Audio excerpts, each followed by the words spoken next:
So let's talk about our different types of compounds. We said that there were two types, ionic and covalent compounds. Well, ionic compounds, these were the ones that were between a non-metal and a metal.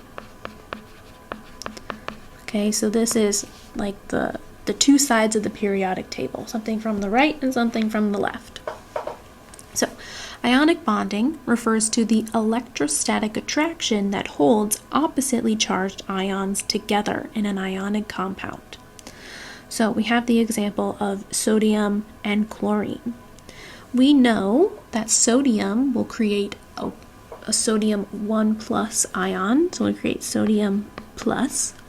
And we know that chlorine will create a Cl minus ion. So in order to be more energetically favorable and then both be like noble gases.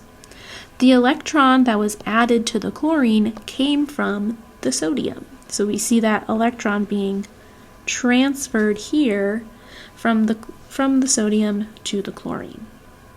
Now, because these have two opposite charges, so I have a minus and a plus, they become attracted to each other just like a magnet. Okay, so they come together because this has a plus charge and this has a minus charge. So if you ever put two magnets together, we know that opposites attract.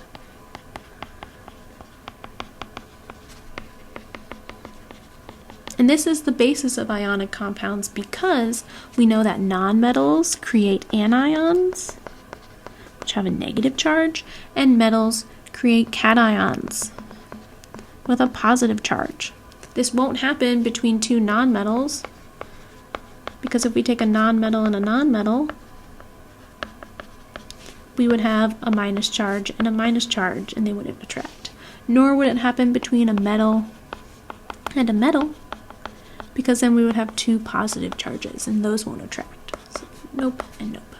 So it can only happen between an anion and a cation due to their differing charges, their opposite charges, being attracted just like magnets. So we see that in order to create sodium chloride or salt, table salt, we have a chloride ion and a sodium ion that are now attracted to each other and now are in close contact with each other and other elements. So we see that an Na is always touching a Cl and a Cl is always touching an Na, and they're farther away from their positive and negative charges. So the resulting electrically neutral compound, sodium chloride, is represented with the chemical formula NaCl. The chemical formula, or what we simply refer to as the formula, of an ionic compound denotes the constituent elements and the ratio in which they combine.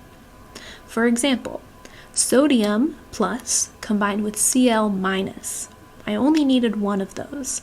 Because these ions have equal but opposite charges, we only need one of each ion to form a stable, neutral compound. Okay, so I only needed one sodium plus to be attracted to one Cl minus, and my charges are plus 1 and minus 1, so my charge overall is 0 because plus 1 plus negative 1 is equal to 0. We always want to have a neutral charge of 0 when creating ionic compounds. So let's think about sodium combining with O2, oxygen, O2 minus. How many of each ion do you think we need to make a stable compound? Well, if I have one Na plus with an O2 minus, if I add up those charges, a plus 1 plus a negative 2, I have an overall charge of negative 1. If I want this to be neutral, I need something to cancel out that minus 1, so I need another Na plus, because that would then say I have a plus 1 and a plus 1 plus a negative 2, which creates an overall charge of 0, which is what we want. So I would need 2 sodiums for every 1 oxygen. And if you recall, back from when we started talking about chemical formulas, back in chapter 1, we said that if we don't see a subscript, we assume that it's 1. Okay, so that's what we're going to be referring to here. So for every 1 oxygen, I needed 2 sodiums to balance out the charges. Okay, so because ionic compounds are electronically neutral, in order for it to be neutral, the sum of the charges on the cation and the anion in each must be 0. So in some cases, we can use this thing called the crisscross method, where the charge of one can be crisscrossed with the charge of the other, and those are now go from our superscripts to our subscripts. So we take the superscript from the Al and the O2, and we just crisscross them down as our subscripts. Because if we look at it, I have an Al 3 plus and an Al 3 plus. I have 2 of those because that's what my subscript tells me. I have an O2 minus, an O2 minus, and an O2 minus. I have 3 of those. Okay, so what this shows is I have a total of a 6 plus charge and a 6 minus charge. And if we add those together, it is a neutral 0. Okay, so the 3 here says that I need 3 of the O2 minuses, which I have shown here, in order to balance out the 2 of the Al3 pluses. The charge stays with that ion, it's just now if I want to show it as neutral, I don't show those charges anymore because there is no charge. It's neutral. Okay, so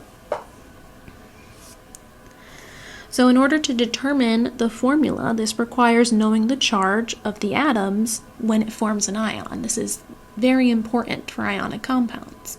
We need to know what charge each ion makes. How do I know that O2 has or oxygen has a 2 minus charge? How do I know that aluminum has a 3 plus charge? Well, we know that because of where they lie on the periodic table. And I've been saying this throughout our past few lessons. If they're in group 1, they have 1 valence electron, therefore they make an ion with a 1 plus charge because they only have 1 electron to give away. So our group numbers tell us our charges. So group 1, 1 plus charge. Group 2, 2 plus charge. Group 3A, 3 plus charge. Once we get to 4, this is where we start becoming anions, so negatives, because these are our nonmetals. Okay, so these are our metals here. And now we're going to move into nonmetal territory. We have to remember where we are in the periodic table. So group 14 or group 4A has a 4 minus charge. Group 5A, now this is going to be a 3 minus charge because there's 5 valence electrons. I need 3 more electrons to create an octet, to create 8 valence electrons. Okay, so we do the group for nonmetals, we do 8 minus the group number. Okay, so 8 minus group 6A is equal to 2, so it would be 2 minus. 8 minus group 7A is equal to 1, so 1 minus. 18 doesn't have any, doesn't create an anion or a cation. So we can tell what our charge is based off where it sits on the periodic table. Our transition elements, and I have a specific slide for this a little bit later, but I want to point it out here because it's very obvious here. Our transition metals don't always follow this trend.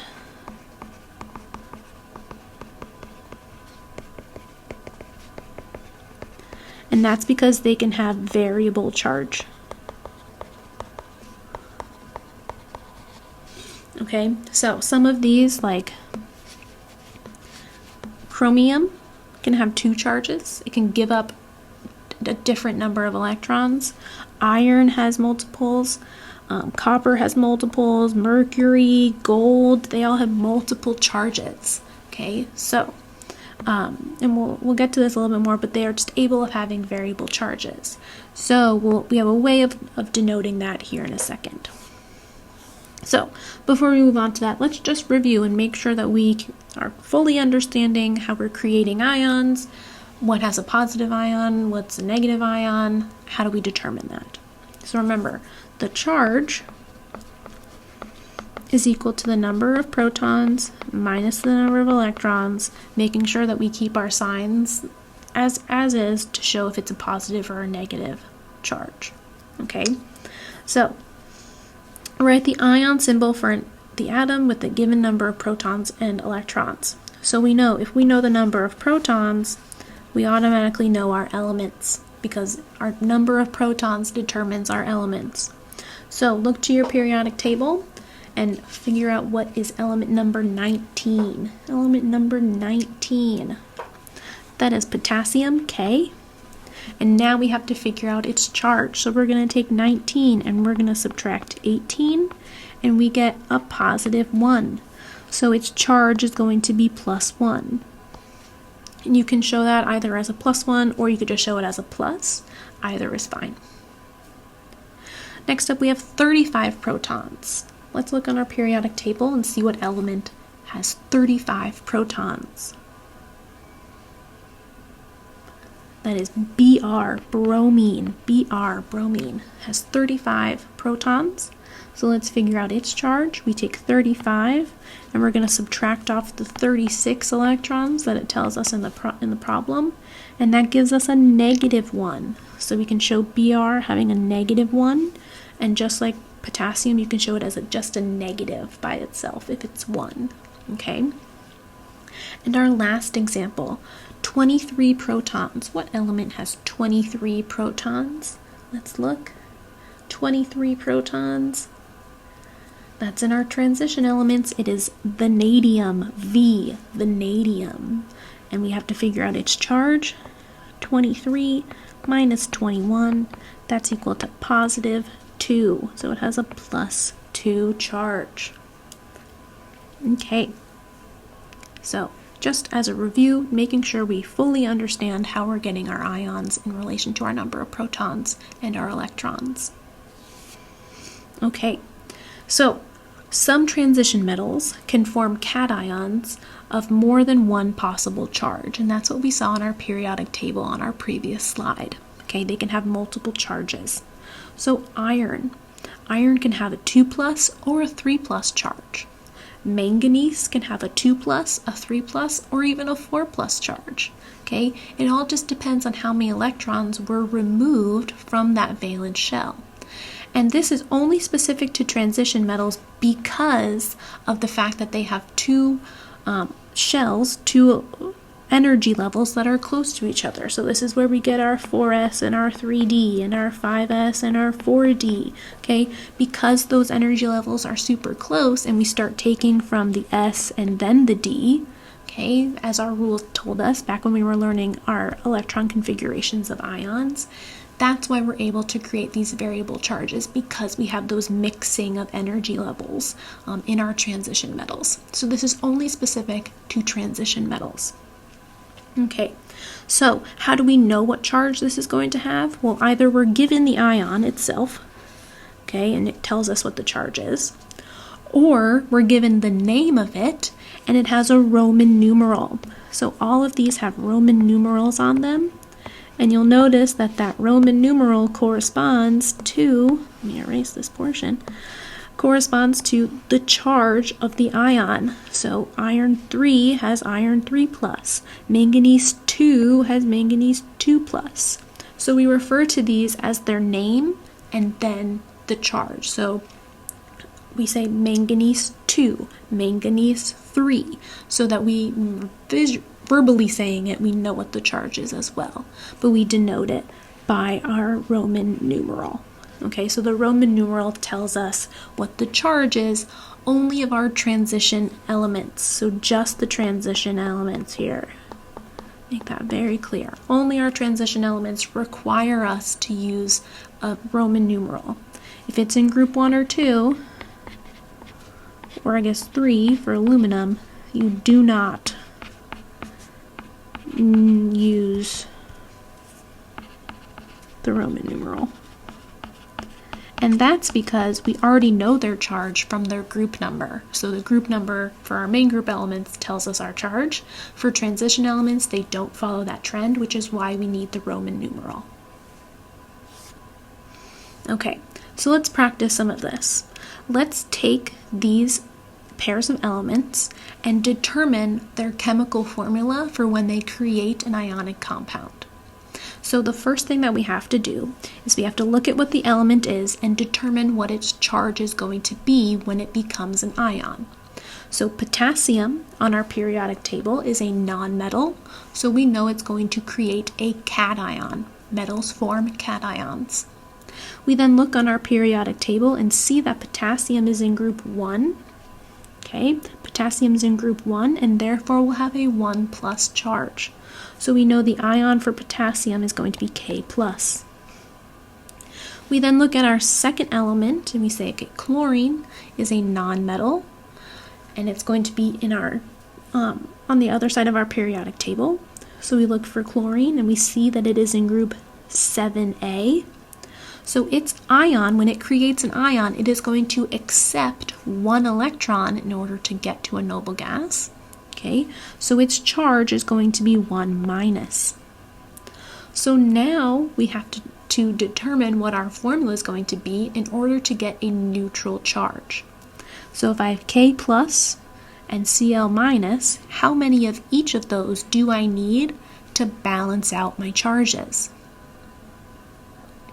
Well, if I have K + 1 and Cl - 1, if I have one of each of those, I would have +1 plus a -1, which gives me a neutral charge. So I only need KCl in a 1-to-1 ratio. Remember, my subscripts are 1s, but I'm not showing those because we don't need to show the subscripts if they are 1. If we want to think about our crisscross method, the 1 from the chlorine comes down to the potassium, and the 1 from the potassium comes down to the chlorine. They're each 1-to-1, so we don't show those 1s, and we get KCl. We always want to write our cation first and our anion second. So CLK would not be correct. We show our positive and then our negative. So our cation, our positive first, and then our negative second. Okay, let's try our next one. Magnesium. Magnesium, let's find it on our periodic table. I'm going to erase these so we don't get confused. Magnesium, Mg. It is in group 2, so it has a charge of a 2+. So we get Mg, 2+. Our next is sulfur, S. That's going to be our nonmetal. So sulfur is over here in group 6 or 16.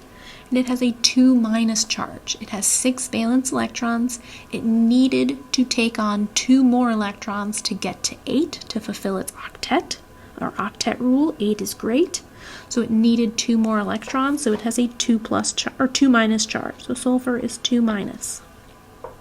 Okay, now we can think of this one in 2 ways. The first way is, how many of each do I need to balance out my charges?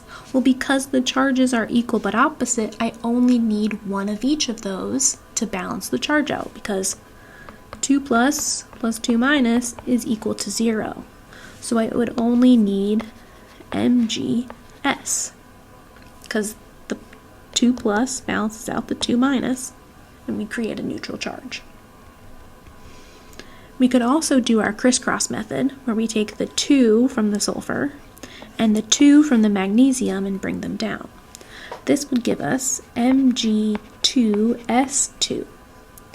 With our molecular or our chemical formulas, we have to show the most simplified version of those. So because these are in a 2-to-2 ratio, we could reduce that. We could divide both of those by 2, right? And we would get MgS, which is the same as what we had here. Okay, so we want to have the most simplified. Okay, we always want to have the most simplified. While this is still in a way correct, having Mg2S2, it is not the most simplified version, so we can't use it. So by looking at the charges, we see that we only need 1 of each to balance out the charges. So if you do like the crisscross method better than looking at the charges, if that just makes more sense to you, that's totally fine. You're more than welcome to use it. Just remember to always put the most simplified version of that formula. So see if there's a common denominator between the 2 values in order to simplify it. Okay, and our last example here, need a little bit more room, is chromium 3. So we see chromium here over in group 6, and we can see that it has two possible charges, chromium 3 plus and chromium 6 plus, but we know which one it is because of the 3. So this tells me that chromium here has a 3 plus charge, so Cr 3 plus. Next up we have oxygen. Oxygen is right above sulfur with a 2 minus charge. Again, it has 6 valence electrons, so it needs 2 electrons to create an octet. So we get oxygen 2 minus. So if I have one of each of those, I'm going to draw this out. I'm going to have a Cr3 plus and O2 minus. If I sum up those charges, I have a 1 plus. Okay, so I need another oxygen on there. So that would then be 4 minus and a 3 plus, which would be minus 1. So we're going to add another chromium to balance that out, see if that works. That creates 6 plus, 2 minus, so I have a 2 plus charge. So I need a third oxygen 2 minus to create a neutral charge. So this would give us Cr2O3. And we can also see that in our crisscross method, our 2 comes down to the Cr, and our 3 comes down to the oxygen. So that'd be Cr2O3, and that's our most simplified version. There's no common denominator between 2 and 3. So Cr2O3 is our chemical formula. Okay, so it's very important that we have to understand what our charges are on our specific atoms, okay? And if we're when we're doing ionic bonding, specifically it can get confusing with our crisscross method. I oftentimes see students saying that the 3 goes with the oxygen, so the oxygen has a 3 minus. That's wrong. Oxygen, we know its charge from the periodic table. We automatically know what the charge of oxygen is. It's the chromium that we get confused on because we may not have its name and we may not know its Roman numeral. So that's how we're able to figure it out. Okay, so let's do a little bit more practice. And you should get used to using your own periodic table for figuring out these charges, specifically the group numbers and everything like that. Okay, so for the following sets of elements, determine the chemical formula. So we have sodium and bromine. So if we look on our periodic tables, sodium is in group 1, so it'll create a +1 cation. Bromine is in group 7A or group 17, so it will have a 1 minus charge. So just like our previous example, since they have equal but opposite charges, I only need one of each of those to create my chemical formula, NaBr. And from that formula, I know that sodium has a 1 plus charge and bromine has a 1 minus charge because of where they're found on the periodic table. Okay, next up, let's try barium and oxygen. Barium, find barium on your periodic table. It is in group 2, so barium, Ba, has a 2 plus charge. Oxygen, find oxygen on your periodic table, and you'll see that it's in group 6A, so it has a 2 minus charge. Okay, so just like we did previously, because they have equal but opposite charges, I only need one of each of those to balance out my charges, BaO. As we showed earlier, we could also do our crisscross method of Ba, to bring the 2's down, and you're left with Ba2O2, which you simplify by dividing both of those by 2 to get BaO. So this is the simplified.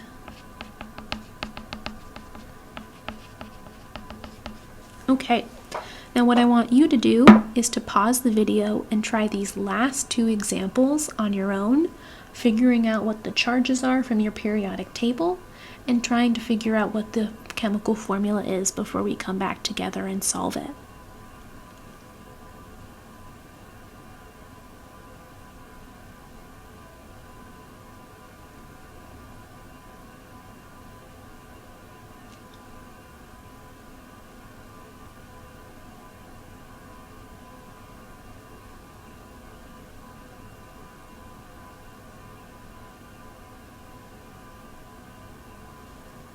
Magnesium is in group 2, so it is going to have a 2+ charge, whereas iodine is in group 7A, so it's going to have a 1- charge. So if I take 1 and 1 together, my charges don't balance out. I'm left with a minus or a +1 charge. So I need to add a second iodine with a 1- charge to create a neutral charge overall. So that would tell me that I'm MgI2. We can use our crisscross method as well. If we think of this as 1, we move the 1 down here, the 2 onto the iodine, and that creates MgI2. And that is the most simplified version because I can't simplify 1 down anymore. Okay, and our last example is lithium and oxygen. Lithium is in group 1, Li, and has a 1+ charge. Oxygen we did earlier, that has a 2- charge because it's in group 6A. So when I want to balance these out, if I do 1 and 1 together, I end up with a -1 charge. So I need another lithium to balance it out and create a 0 charge. So this creates Li2O. If you look at our crisscross method, the 2 comes down to the lithium, the 1 goes down to the oxygen, so Li2O is the same thing. And those are our most simplified versions as well. Okay, for these next sets of problems, I want to determine the charge of the cation in each formula. Now for some of these, we are using some ions that we're going to talk about in our next lesson. So what I want you to think of them as just elements, okay, of just like X's, which we'll walk through together. So just think of this as just a random element. Okay, we'll talk about those specific ions in our next lesson and how we name those. And then we're just going to skip that one. It's a little tough. So we'll come back to those in that future lesson. So if you look at this one, tin, SN, and chlorine, okay, so what we can do for something like this is, you know that chlorine has a 1- charge because chlorine is in group 7A. So I have chlorine with a minus charge, but my formula tells me that there are 4 of them. So that means I need to have Cl minus, Cl minus, Cl minus for a total of 4- in my overall charge contribution of chlorine. Our formula tells us that there's only 1 tin. There's only 1 tin because there's no subscript on that tin. So in order to have a balanced charge of 0, the charge of the tin must be +4 because if there's only 1 of them, they equal out to 0, right? A +4 will balance out that -4. So the charge of tin is +4.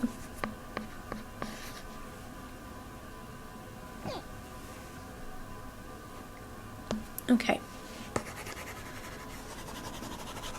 Let's look at our next example.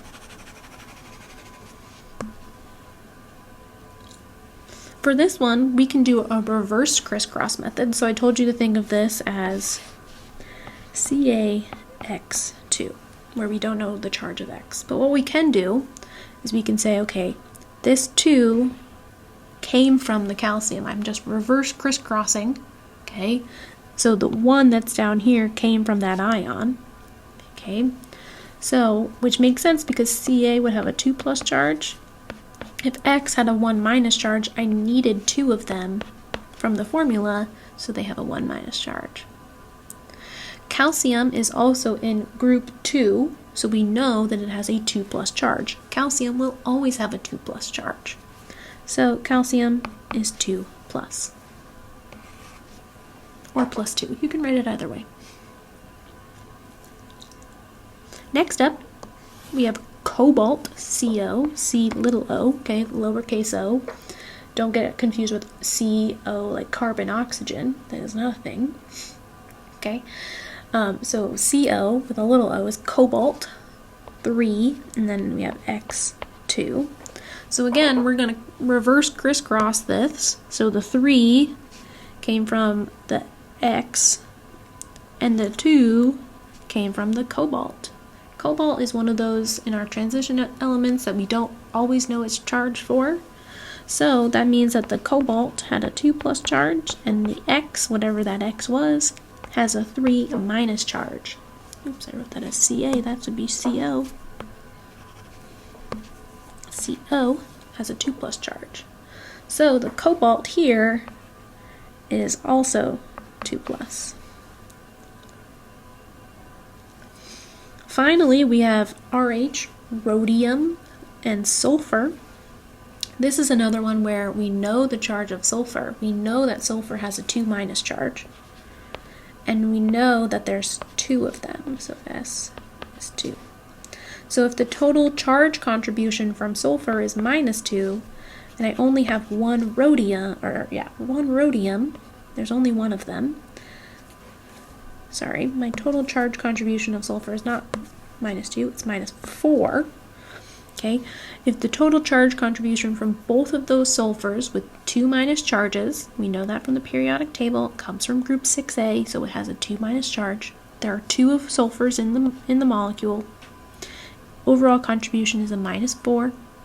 Rhodium then has to have a +4 to balance it out, to create a neutral charge.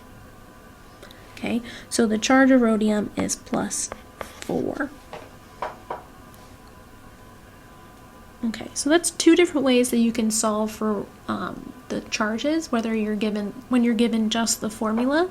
Either we look to the element that we know the charge of, like all of our nonmetals, we know the charge of our nonmetals.